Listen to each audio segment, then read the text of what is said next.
人研究の主導機関である厚生労働省を壊滅させる。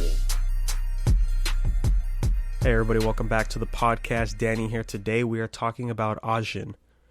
So this came out in 2012. This is a monthly series, and I thought this was over already. Turns out it's not, and that's the part that got me upset, and we'll get into that right now. But first, let's get into who actually worked on this. So we have a Sakurai Gaimon as the artist. Also says he's the writer, but there's somebody else on this that's a writer, so I don't know if they're collaborating or if he's just the artist. I wasn't too sure about that end. But the writer that's credited is Mura Suniya, and he is the writer of Tenku Shinpan, aka High Rise Evasion. And that should sound familiar because that was on my list not too long ago. Checked it out. And if you remember what I said about that manga, I liked it a lot. And the characterization for most of the characters and the writing is pretty solid. So wasn't too surprised to find out his name was tied to this project after I caught up to this. So there's like over 70 chapters. We're nearing 80 chapters right now. And I gotta say, man, this is pretty good. I haven't read something like this in a good while. I was getting a lot of 20th Century Boys, Billy Bat, a lot like that mangaka right there. I was getting a lot of his vibes out of this series because just of how well the writing is, the characters, just how engaging the series is. Again, this is a monthly manga, right? And almost 80 chapters, like I said. I binged this through the whole day. I didn't want to put it down. And when I got to the final chapter, I was so upset because it's at a really good part right now, at the time of this recording. And oh man, once I try to click next chapter and it's gone, I was like, no, dude, I want to read more. Oh, it's almost over from what I could tell. This is the final arc, which is perfect, and going 8 years strong, it never really dipped at all for me. The only thing I could say that probably dipped is a little bit of the beginning part, because it was kind of like all over the place before all of our main characters could meet. And once they met and once they started thinking of plans of what to do to fight this Ajin terrorist group, man, that's when it really starting to shine. So good. So good. So let's get into this, man. Ajin, it is a new race discovered in society to where they can't die, right? And the only way you find out if you're an Ajin or a demi-human is when you die. The first chapter really does a good way of showing exactly what happens, and just it really sets the tone, the pacing, the worldview on these demi-humans, just a lot of stuff. And the crazy part is you can say it's just a one-shot because it's not involving our main characters. It's just random people. Oh, okay, so we're going into other people. We're not going to see these guys again. But it turns out they actually do pop up later into the story, which was a nice little tie-in to that. But anyways, we get into our main characters here. Kei Nagai, right, high school student, studying to be a doctor. It's almost a cliche, but it's only shown up every now and then, right, to where, I want to be a doctor so I could cure my sister's illness type of situation. And because of that, he starts to alienate himself from his friends, spaces out a lot, focuses only on studying, has no other hobbies, Gets so distracted that he's walking across the street, boom, gets hit by a truck, and then he gets up and he's healing. Everybody realizes he's a demi-human. From there, he has to go on the run because they're going to capture him and do all these this is in Japan, by the way, because we get involved into mainly just the US as far as other countries are concerned on how they treat demi-humans, but Japan is not the best, let's just say. And so yeah, he's on the run with his old childhood friend Kaito. He's trying to figure out what to do. Eventually he meets these other demi-humans, Sato. Oh man, Sato. We'll get into him in a bit. Tries to recruit him, but then realizes, Kei has too many human emotions. He fails, so we're just going to send him over to the government.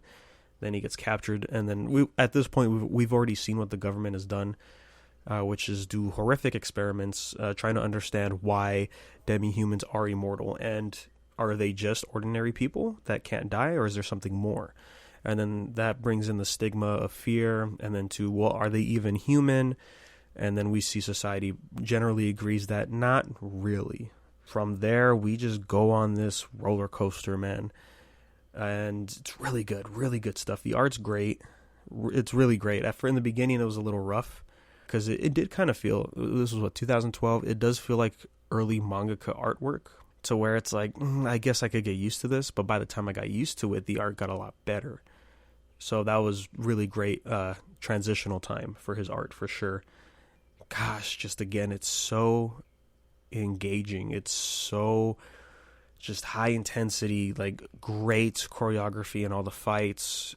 And just because of the fact that our main characters can't die, and the main antagonist we get, which turns out to be Sato, he can't die either. And the way he fights, oh my goodness, man, it's so good. I should also note this also became a CG show on Netflix, I believe, because I've heard about this series before from a good few people. I think Miguel actually introduced me to this series, and he dropped off pretty early around chapter 30 because, and I do agree with him, to where he didn't like Kei. He's not a likable character, very much an asshole, right? Once he discovers that he's immortal, I wouldn't say his character does change a lot, but mainly because we didn't get to see a lot of what he is really about, what his morals are, how he thinks, kind of thing. It was all about just like, oh, I got to focus on school and I just got to study. Who cares about socializing in a sense, or at least socializing with his childhood friend, who is, quote unquote, the weird one that they said. From there, he reminds me a lot, at least most of it. If you ever read Inuyashiki, which I also talked about on here, that's actually a newer manga, and I could see the influence in a sense from Ajin to the high school kid in that series. He loses all of his emotions once he finds out that he's no longer human, right? Because he dies in Inuyashiki and is rebuilt by these aliens, robot nanomachines or whatever, that changes his body as well as the old man's body in there. And as soon as he finds out that, like, oh, I guess I'm not human anymore, emotions just gone. He could still think critically and all that, but just doesn't care about anything. Goes into a random house, just kills everybody, starts reading One Piece. That's where that screenshot comes from. Like, oh, One Piece was crazy good this week.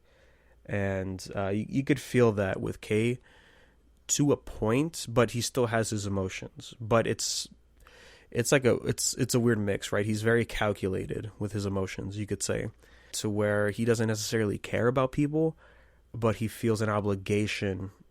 Like, if he can do something, he will go and help somebody, right? So an example is early on when he escapes the facility and this doctor is helping him. He thought the doctor died on the rooftop, so he runs away, but then he sees, like, oh gosh, he's still alive.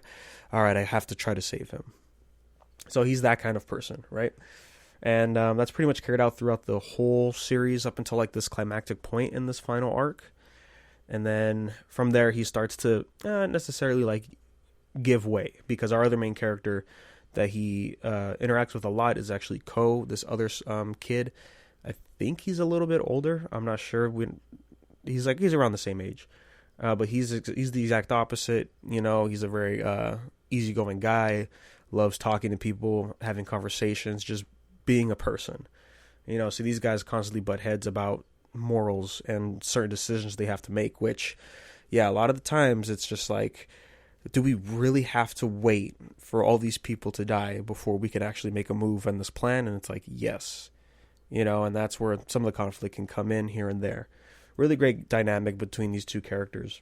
There's more to just Kei and Ko. There's so many great, again, Sato, really great villain. Really reminds me a lot of the writing in Billy Bat for sure. Like, this character is just amazing. He's amazing. And then we also have our other main character, Tosaki. Cool guy, really cool dude. And then, yeah, just again, this cast is so great. Like, we have this Professor Ogura who works in the United States, and we get his kind of stuff going on, really great. And just a bunch of other minor characters that are just really cool, and they get just enough screen time. And for me personally, like I said, like Kei, yeah, he is an asshole. He's an unlikable character, but that's the point, and the fact that he's our main character is like, you're just going to have to accept who he is, basically, is what the writer's kind of telling us, right? You have to accept who he is because we're going through the journey through his eyes. And I think it's for the better, honestly, because if we had Ko, for an example, being the main character, it would just be very typical, right? You would expect that. Really works for the best here. And we haven't even gotten to the craziest part about this series, is not only can they not die, but they basically have stands, and as Ogura calls them, IBMs, right? And as soon as he called them IBMs, I was just like, bro, is this some of that Death Stranding bullshit, man? Did Kojima read this and was like, you know what? I like this. Let's throw it in there. Because essentially, they're almost the same ideas, the BTs and the IBMs. But the IBMs are cool. They introduce a lot of interesting ideas involving them. But one thing I do have to say that I'm a little disappointed about Ajin is that we don't explore more about them. I guess is understandable because they're not the main focus. These IBMs just happen to be here with all our characters. They're basically the stands kind of thing, right? It's like, okay, we're just going to use this as a power set, and it's going to make some characters stronger, really show how much of a monster they are, right? Based on like how far they progress. And, it does that classic thing of showing Kei, our main character, like, whoa, why is he special? How come he can do this?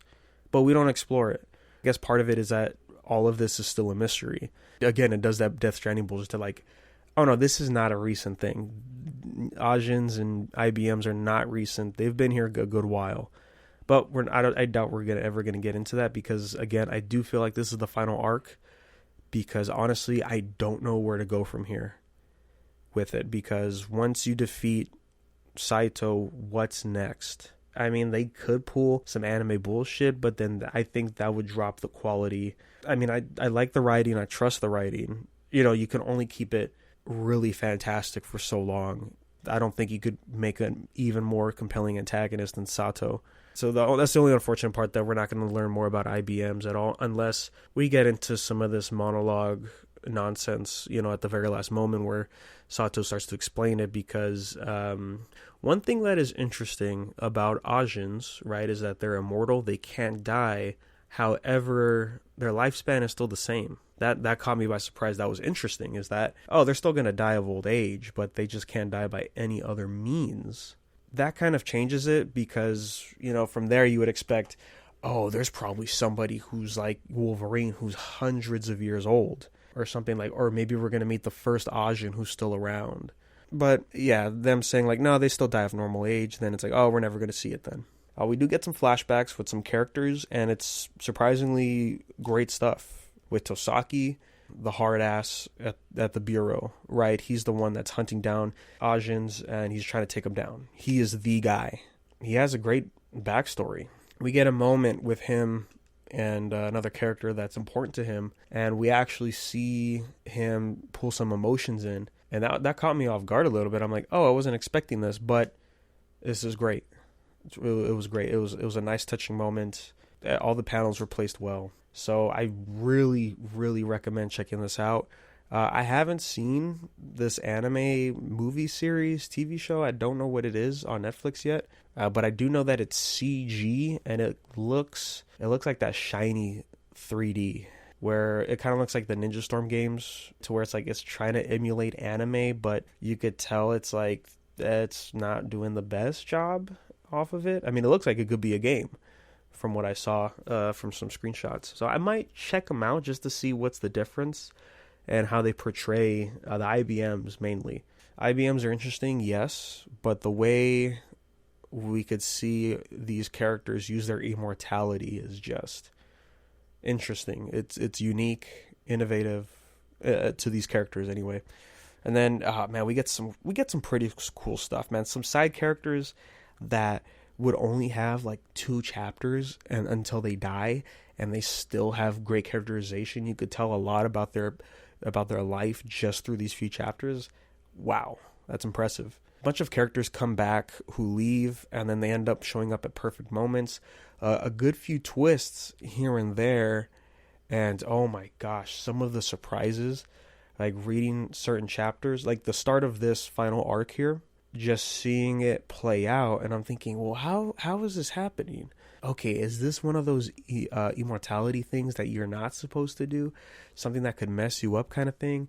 And then as soon as some character was talking, like trying to explain, well, how is this happening? It just clicked in my head. I put the manga down and I was like, holy shit, that is freaking great. Wow. Just wow. And then sure enough, they show the reveal. Oh man, it was a really great twist. I was like, this was the moment where I was like, this for sure is a really good manga. Wow. I think this is the series. I don't remember because I'm pretty sure they said Ajin.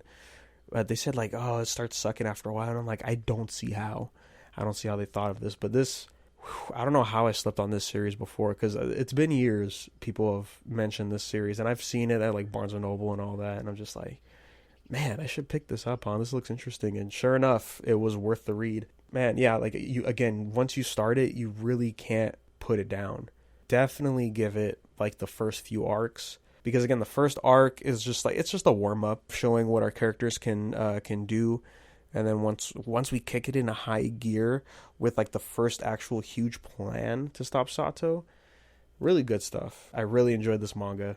I was very surprised. Yeah, I just wish it was over so I could finish it, because again, once I dropped that last chapter, I was like, come on, oh, it's about to get so good. So that is all I have to say about Ajin for now. I will definitely come back and do a part 2 once the series is over, so that way we could get more into the nitty gritty, and that'll probably be more spoiler heavy. Be looking forward to that. That's all we got today, guys. If you want to stay up to date when these episodes drop, as well as others and our other shows, go to Unverse Podcast anywhere on social media. You can give us an email, unversepodcast@gmail.com. We'd love to hear your thoughts. Did you guys read Ajin or did you watch it? We'd love to hear your thoughts. Is this CG movie, anime, whatever it is, worth watching? Let me know, and I'll talk about it on the next episode as always. So thanks for swinging by, guys, and we'll catch you on the next episode. I would die for my dreams, so let me drift away in peace. Another piece of me I cast into the scenery. Believe in me or don't, because I'm not what I appear to be. Self-inserted ghost, I'm floating behind deleted scenes. Another vessel walks, the host that always talks. Can't stop running my mouth, keeping it loud when I'm around town. It always brings me down now. Every day I wake up, I'm misplaced in a box. I'm lost and found now. Lyrical sleep, touch base like a fragrance out of reach. Hit that shit slow, primo, don't expect a sequel. The truth is apparent, hiding in stupid uses of power.